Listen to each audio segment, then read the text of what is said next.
সারা দেশের মতো চট্টগ্রামে আজ থেকে শুরু হয়েছে ভিটামিন এ ক্যাপসুল ক্যাম্পেইন।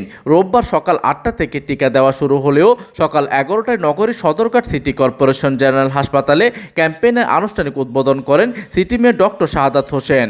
৬ থেকে ১১ মাস বয়সী একটি করে নীল রঙের ও ১২ থেকে ৫৯ মাস বয়সীদের লাল রঙের ভিটামিন এ ক্যাপসুল খাওয়ানো হয়।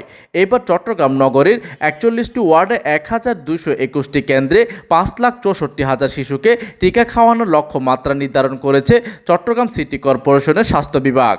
এবারের ক্যাম্পেইনে শতভাগ লক্ষ্যমাত্রা অর্জনে সিটি কর্পোরেশন কাজ করছে বলে জানিয়েছেন সিটি মেয়র।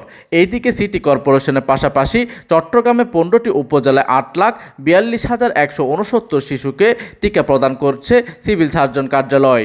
পাশাপাশি বাস টার্মিনাল, রেল স্টেশন, লঞ্চঘাট ও গুরুত্বপূর্ণ স্থানে ভ্রাম্যমাণ টিমের মাধ্যমে পথ শিশুদেরও ভিটামিন এ ক্যাপসুল খাওয়ানো হবে বলে জানিয়েছে স্বাস্থ্য বিভাগ। প্রতিনিধির তথ্য ও পাঠানো চিত্রে ডেস্ক নিউজ, দিগন্তের বার্তা 24, চট্টগ্রাম।